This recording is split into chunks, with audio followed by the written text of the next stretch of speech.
Boa noite a todos. Mais uma oportunidade se revela a todos nós para as reflexões do Evangelho de Jesus. Nossa reflexão da noite diz respeito ao capítulo 17 do Evangelho segundo o Espiritismo. Sede perfeitos. Quem disse essa frase, sede perfeitos? Quem disse foi Jesus. Jesus disse, sede perfeitos aos seus apóstolos, quando uma das suas últimas reuniões com todos aqueles que o acompanhavam nessa jornada, de levar a todos os recantos a boa nova, para o novo Evangelho.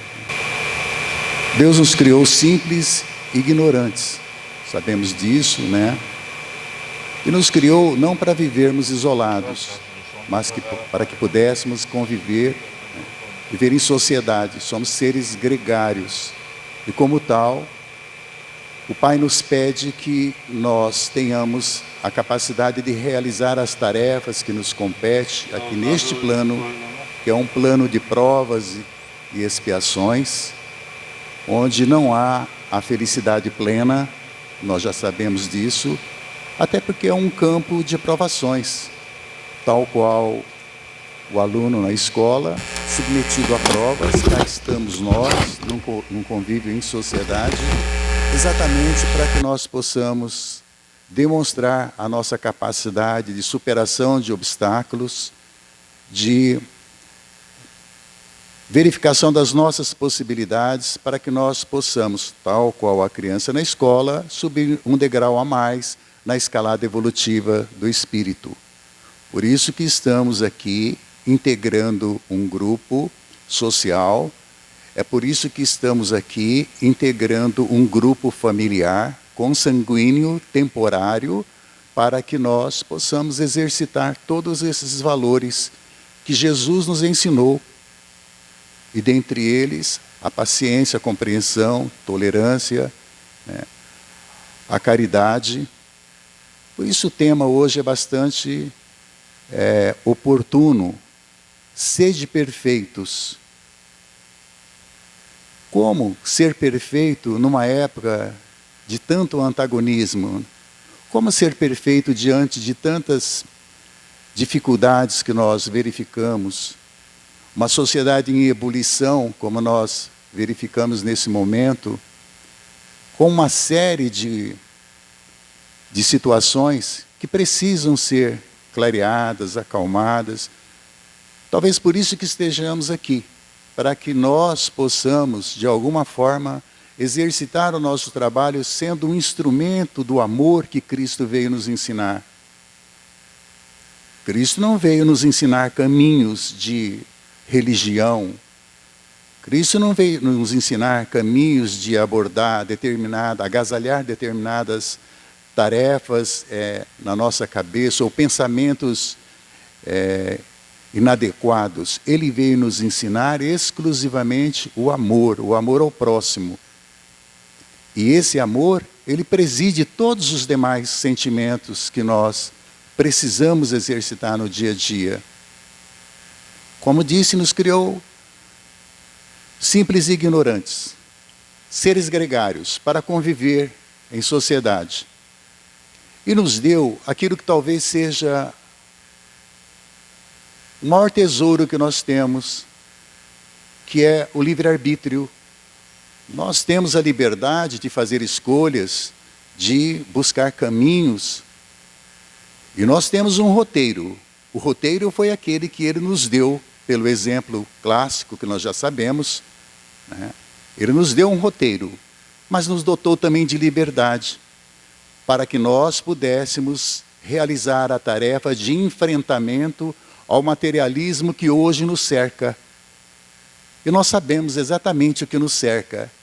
É aquilo que muitas vezes nos chama a atenção, é aquilo que muitas vezes toma conta dos nossos corações, é muitas vezes aquilo que nos preocupa no dia a dia, que diz respeito aos nossos bens, aos nossos familiares, àquilo que me interessa individualmente, quando o Pai nos colocou aqui e nos deu exemplo pelo seu Filho Jesus para que nós pudéssemos aprender o convívio em sociedade, coletivamente. Então não é difícil a compreensão daquilo que nós precisamos realizar. Talvez a dificuldade resida em nossos corações de realizar as tarefas que nos compete nesse campo de provas e expiações, repito, onde não é o terreno fértil à felicidade, mas é um terreno onde nós podemos nos melhorar intimamente, desbastar as asperezas do nosso ego, melhorar as condições dessa pedra bruta que é o nosso coração, para nos ajustarmos às regras que o Mestre Jesus nos ensinou. E mais ainda, não só nos deu a liberdade de escolha, o livre-arbítrio, como também nos deu várias etapas de vida. Nós estamos numa delas. A vida é plena, somos espíritos. Utilizamos várias ferramentas, utilizamos várias vestimentas. Hoje estamos envergando essa túnica carnal, que vai ficar aqui, tão logo nós cumpramos a nossa tarefa, o nosso período, né? De maneira que nós possamos nos afastar para uma outra tarefa, sempre com o objetivo de realizar o nosso crescimento espiritual, e nós vamos levar conosco tudo aquilo que nós amealhamos, de bom ou de ruim. Tudo aquilo que nós agasalhamos em nossos corações ficam registrados de forma absoluta, e isso vai nortear, tal qual o nosso mestre, quando corrige a prova, nós também seremos submetidos. E que vai contar em nosso favor são os bônus horas, são os pensamentos positivos que nós tivemos durante esse período, são os momentos de compreensão, de tolerância, de caridade praticada, não a caridade que nós muitas vezes aprendemos com os meios de comunicação em massa. Não essa, em que alguém oferece alguma coisa para que o outro, de maneira frontal ali, se submeta às condições, e aquele que ofertou também receba uma contrapartida de natureza comercial, ao divulgar o seu produto, o seu estabelecimento, a sua empresa. Não, nada disso. Quando nós falamos de caridade, é a caridade como Jesus nos ensinou. Benevolência para com todos, indulgência para com as faltas alheias e perdão para as ofensas. Difícil isso? É. É difícil porque geralmente nós nos submetemos aos regramentos da sociedade que nos cerca. Difícil porque nós temos dificuldade em desbastar essas asperezas do nosso coração. Difícil porque quase sempre o que nos interessa é amealhar bens no campo material. Ainda que nós observemos, muitas vezes, o nosso irmão cair de alguma forma com o nosso gesto, com a nossa pretensão. Por isso que é difícil. Mas quando nós buscamos o exemplo de Jesus, quando nós damos a Ele a importância que Ele merece, quando nós nos curvamos diante dos desígnios maiores, para realizar as tarefas que nos competem nesse plano, sabedores de que essa é uma tarefa compulsória, obrigatória, e que será avaliada individualmente. E vai ser avaliada por tudo aquilo que nós conferirmos no campo da coletividade, não só para nós, mas para todos aqueles que nos cercam. Seremos avaliados pelo amor que nós conseguimos expressar nas nossas atitudes. Seremos avaliados também por tudo aquilo que nós fizemos no campo da família que nós recebemos. Porque no campo da família, que é um grupo temporário, né? E é temporário, porque daqui a pouco se desfaz e ficarão unidos tão somente aquilo que pelo amor se construiu. Por isso que se diz que determinados casamentos, por interesse, né, eles não se fecham, eles não se ajustam. Por quê? Porque o amor não esteve presente, não continuou presente e vai ficar ausente sempre, principalmente quando houver a transferência obrigatória de retorno à pátria espiritual. Não havia amor aqui, não haverá amor também que os permita se realizar como família na verdadeira pátria e na verdadeira família, que não é a consanguínea daqui, mas a espiritual do outro lado. Então, tudo isso fica muito claro para nós, e a doutrina espírita vem nos alertar que é preciso refletir sobre tudo isso, né?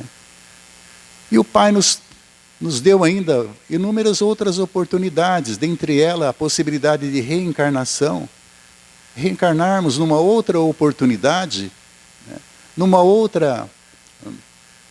outro período, muitas vezes envergando a túnica de um parente que nós tivemos aqui, e que agora se reencontram para o necessário reajuste. E é bem provável que todos aqueles que nos cercam hoje, na condição de pai, filho, irmão, irmã, avô, avó, tio, sobrinho, são espíritos que conosco já tiveram alguma relação. Se há afinidade ou não, o tempo dirá pelo nosso comportamento. Se não há afinidade aqui, não haverá afinidade lá. Se eles se transferiram antes, se eles se anteciparam ao nosso desfecho também, isso não importa, eles continuam vivos, eles continuam pulsando no mesmo coração, né, pulsando na mesma sintonia, desde que nós alimentemos essa sintonia pela oração. Pela oração, nós levantamos a nossa voz, sim, e essa voz, ela constitui uma mensagem. E essa mensagem, quando realizada com o coração, para aqueles que nós amamos e que se anteciparam a nós nessa rota do desencarne, esses corações pulsam, estão conosco. E a oração que dirigimos a eles vai alimentar essa corrente, e essa corrente vai permitir, num futuro, nós sabemos que é compulsório obrigatório, mas não sabemos quando, a verdadeira reunião, a reunião familiar, que é a família, em família espiritual.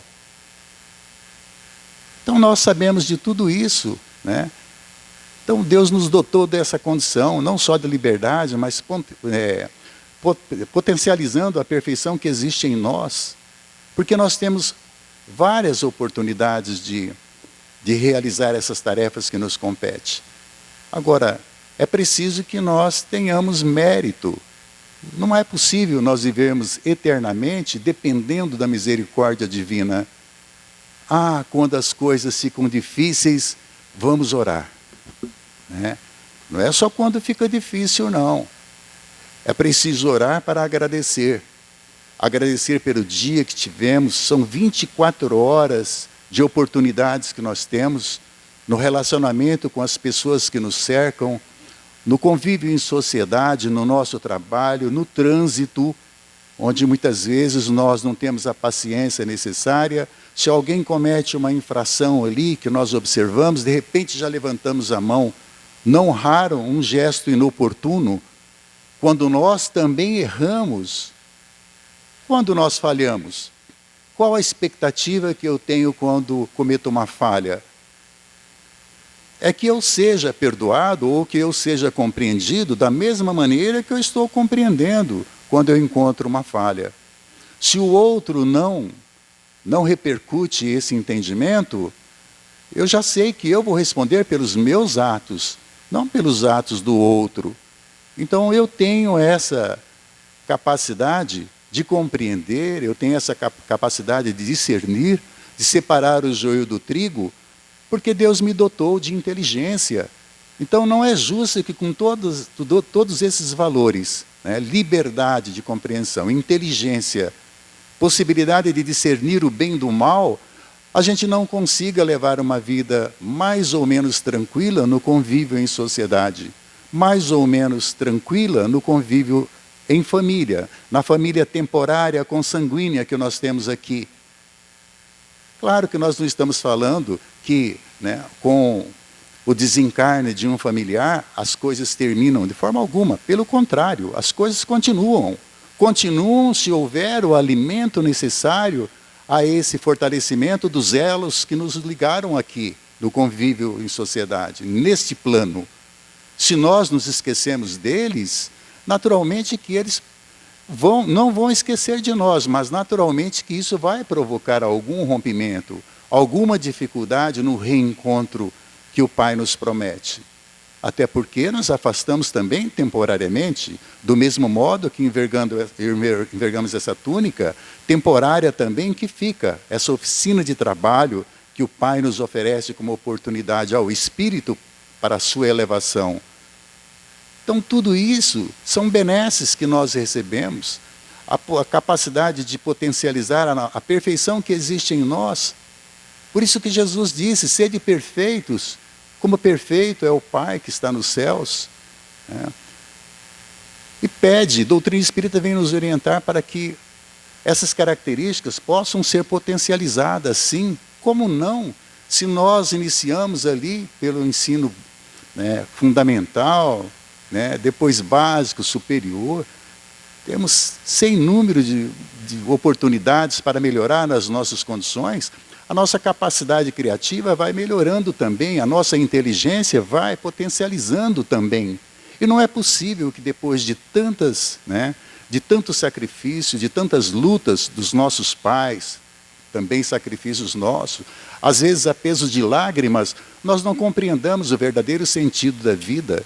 Continuemos a demonstrar de maneira inadequada e sentimentos menos felizes, né, inclinações más, né, não compreendendo que é preciso trabalhar essa perfeição que existe em nós. Somos criação divina, e essa criação divina nos permite, né, não só simples ignorantes, gregários, potencialmente perfeitos, né, liberdade, mas liberdade com responsabilidade. Quando nós exercitamos a liberdade de escolhas, nós pensamos no amanhã, na responsabilidade que decorre daquela decisão, ou tão somente agasalhamos a nossa pretensão ali, naquela escolha, muitas vezes inoportuna, muitas vezes inadequada, muitas vezes fora dos padrões cristãos que nós aprendemos. É preciso observar adiante. Qual é o peso, qual é a responsabilidade que eu tenho por aquela decisão? Vai me auxiliar bastante, vai me ajudar. Sim, mas de alguma forma, eu estou dificultando a vida de alguém, magoando alguém, utilizando sentimentos menos felizes para poder alcançar esse espaço, esse degrau que eu visualizo. Eu estou responsável pela minha decisão? Ou eu sequer penso nessa responsabilização? Se eu penso tão somente no meu espaço que eu estou ocupando, na busca por aquilo que eu desejo, sem observar a responsabilização, estou cometendo uma falha. Estou criando situações terríveis que me comprometem do ponto de vista espiritual, que dificultam a minha vida, que provavelmente não receberá a aprovação, né, quando da minha transferência, que é obrigatória, no retorno à pátria espiritual. Então é preciso exercer o livre-arbítrio com a responsabilidade pelas nossas ações. Porque temos inúmeras encarnações, né, e provavelmente nós tenhamos vivido a época, né, o início da civilização, né. Talvez tenhamos sido um daqueles que jogava os cristãos aos leões, não sabemos, né? Se é que nós ainda temos resquícios de sentimentos menos felizes. Há alguns dias eu ouvia um noticiário alguém que manifestou que estava de alguma forma se vingando. Veja, sentimento de vingança. Isso é dos períodos, né, de tempos imemoriais do passado. Isso não deveria existir mais de forma alguma, né? Pessoa falando de vingança, sentimento de vingança, ora, não tem sentido, né? Então, em cada encarnação, potencializamos a perfeição que existe em nós. E Jesus disse, sede perfeito como o vosso Pai Celestial é perfeito. E por que ele disse isso naquela época? Porque era a forma que tinha numa frase só, ele poder processar tudo aquilo que seria compreendido por aquele povo, pelo povo daquela época. Se ele fosse, de alguma forma, dizer de forma minudente, né, esse sede perfeitos como o Pai que está nos céus, como ser perfeito como o Pai? Se ele fosse, ainda hoje, se ele voltasse e procurasse repetir a frase para todos nós teríamos dificuldade. Por quê? Porque para ser perfeito como o Pai que está nos céus, nós teríamos que dar uma guinada, né? Difícil, mas é importante. Embora seja difícil essa metamorfose, essa transformação, esse desbastar de asperezas, embora difícil, é preciso darmos alguns passos na direção do bem. É preciso dar alguns passos, ainda que tímidos, mas realizar a tarefa que nos compete, com os meios ao nosso alcance, compreendendo aquele dentro da família, palco maior dos embates da vida, se encontram espíritos que são afins e espíritos que não são afins. Espíritos que vieram integrar a nossa família para que nós pudéssemos juntos realizar essa tarefa de construir uma nova vida do ponto de vista espiritual.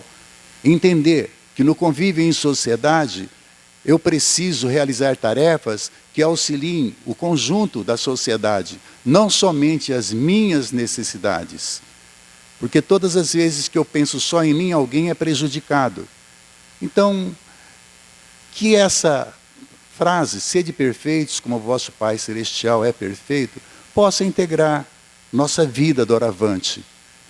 De que maneira? Eu vou dar isso vai girar 360 graus a minha vida. Não precisa ser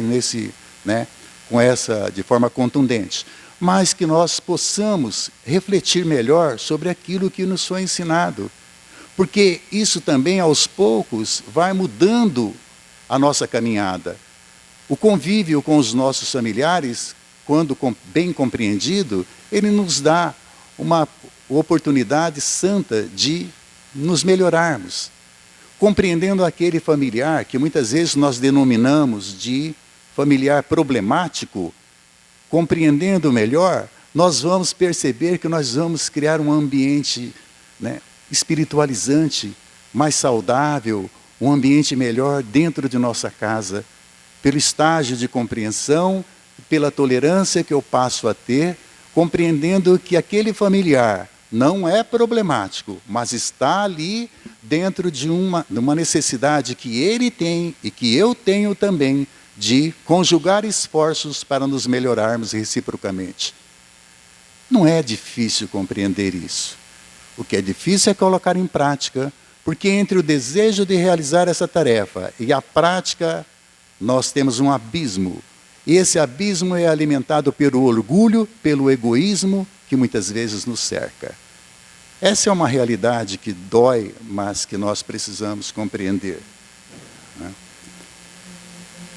Sede perfeitos, como o vosso Pai Celestial é perfeito. Agora, quais são essas características da perfeição? Algumas nós já falamos, que é preciso compreender. Caracteres da perfeição. Então, me permita uma leitura daquilo que a doutrina espírita nos fala, no capítulo 17 do Evangelho segundo o Espiritismo. Me permita uma leitura a fim de tornar mais clara os conceitos e as orientações para que nós sejamos, que nós observemos os caracteres da perfeição.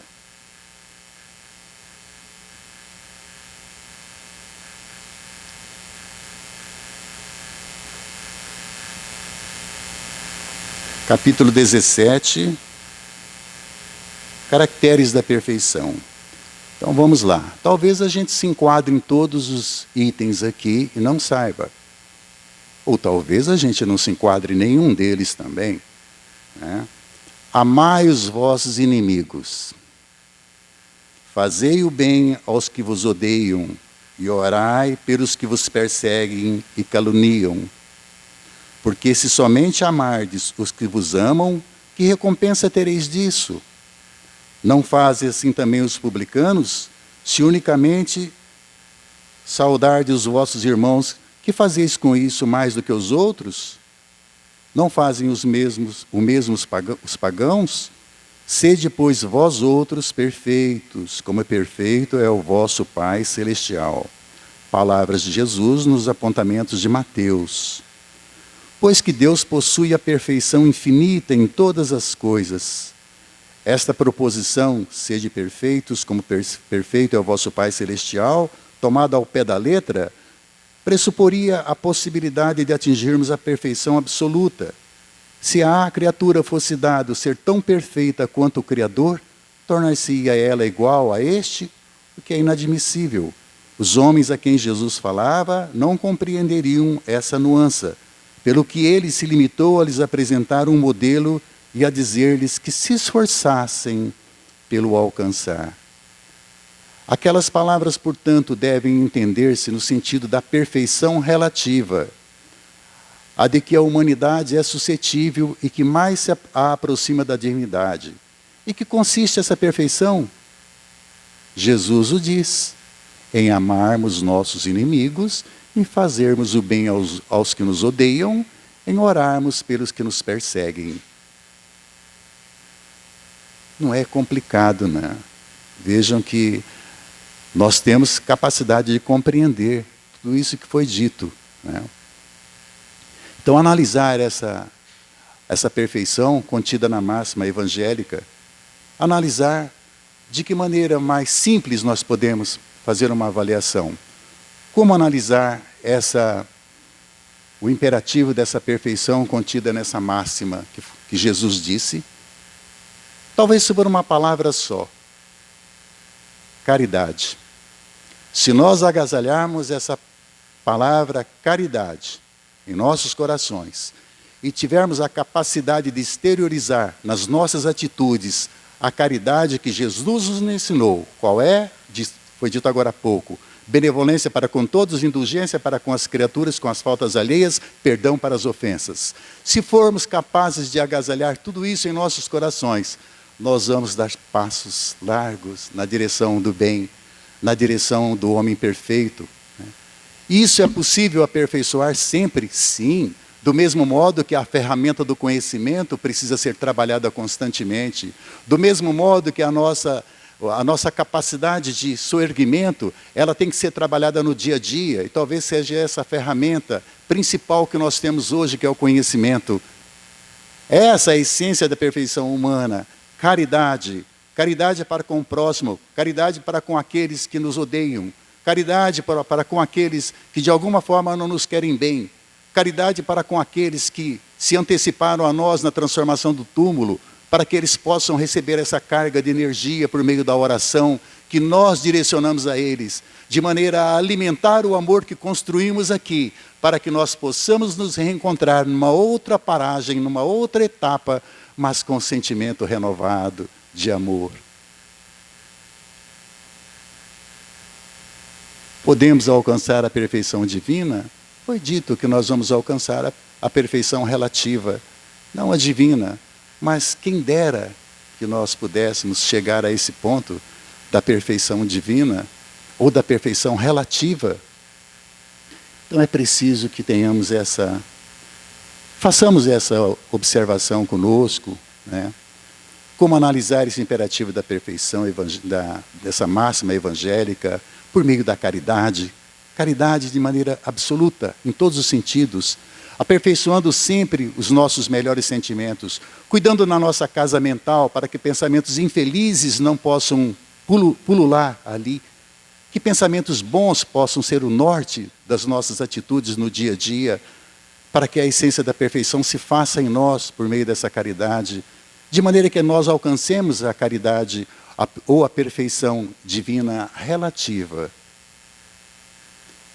Na questão 625 do Livro dos Espíritos, quando Kardec pergunta qual o tipo mais perfeito que Deus ofereceu ao homem para lhe ser guia e modelo, e a resposta imperativa também: vede Jesus, modelo de virtude. Então, Jesus é o nosso modelo e guia. Se Ele nos ensinou o caminho, nós não temos o direito de alegar ignorância. Então, em cada decisão que eu tomo, não posso dizer que eu desconheço a lei. Não a lei dos homens, que essa muda de acordo com os prazeres de grupos ou de determinadas criaturas.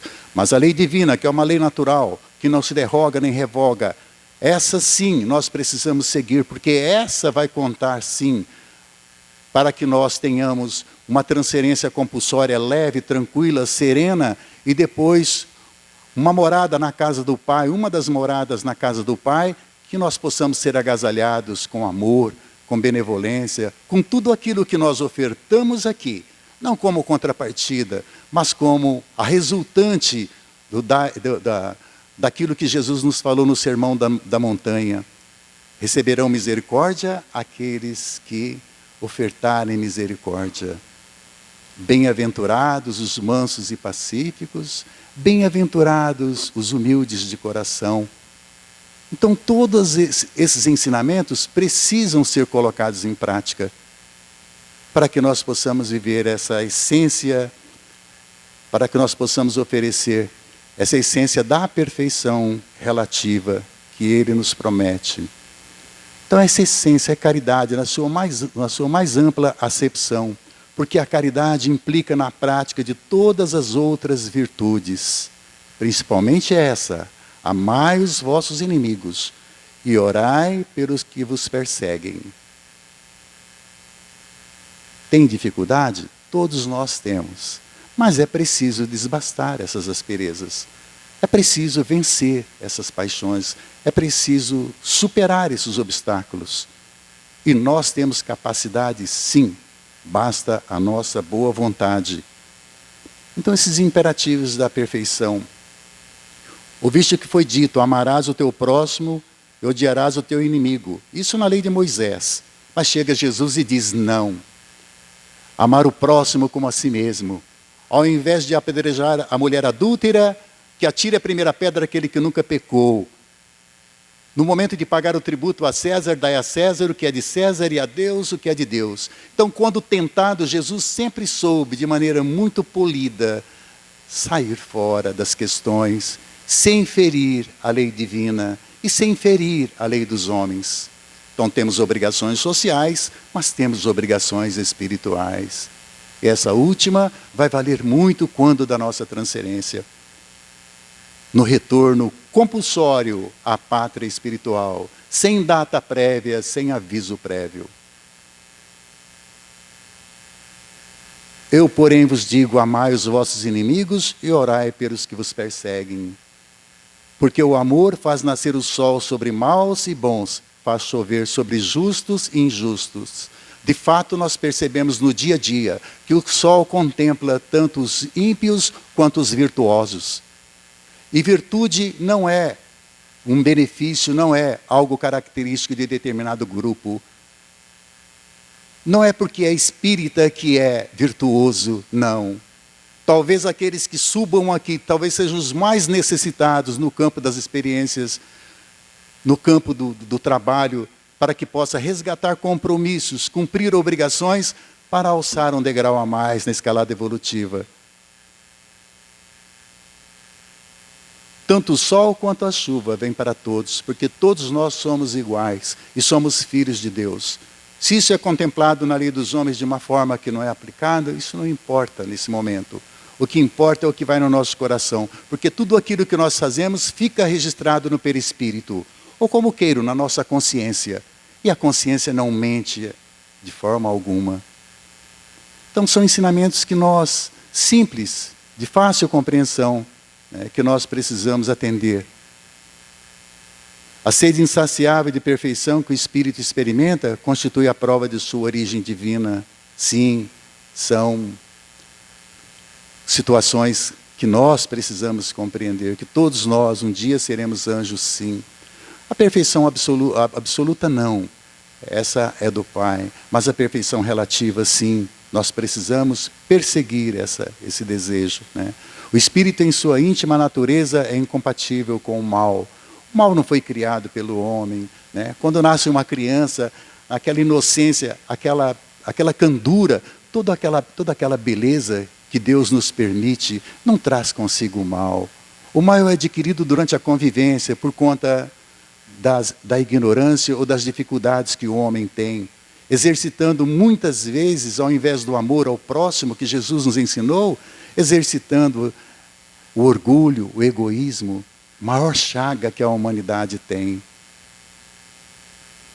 Então são alternativas que o Espírito, quais as alternativas que se apresentam para o Espírito, para a sua elevação?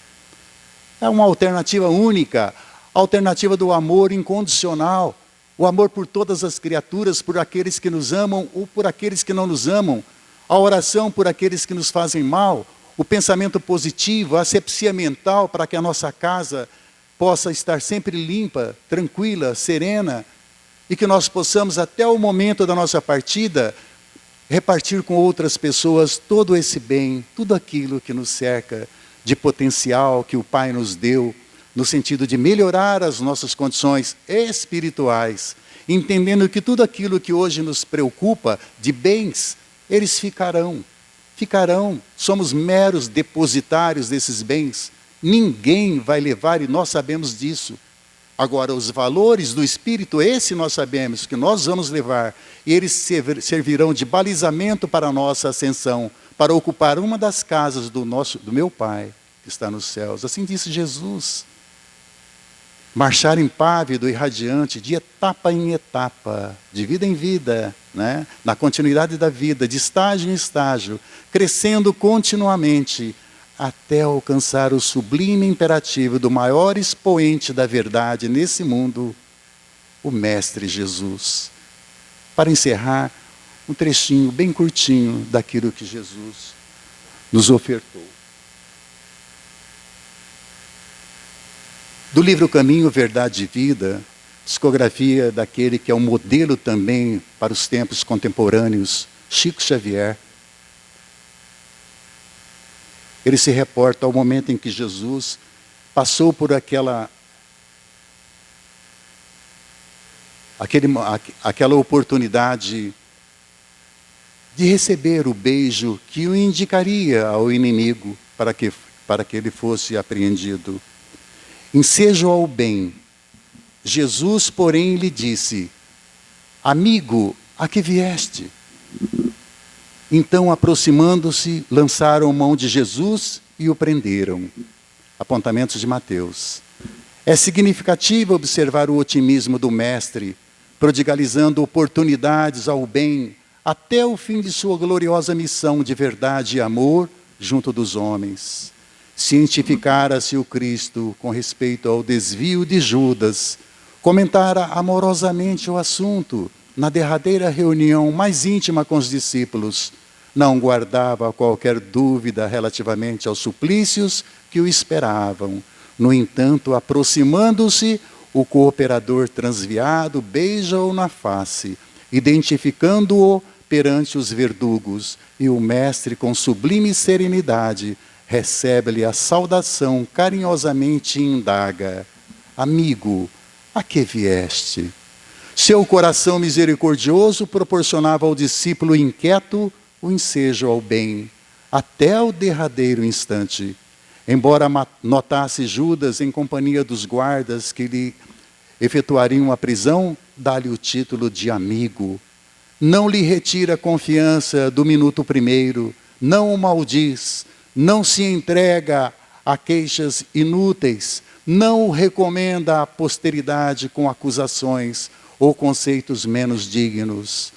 Nesse gesto da inolvidável beleza espiritual, ensinou-nos Jesus que é preciso oferecer portas ao bem até a última hora das experiências terrestres, ainda que ao término da derradeira oportunidade, nada mais reste além do caminho para o martírio ou para a cruz dos supremos testemunhos.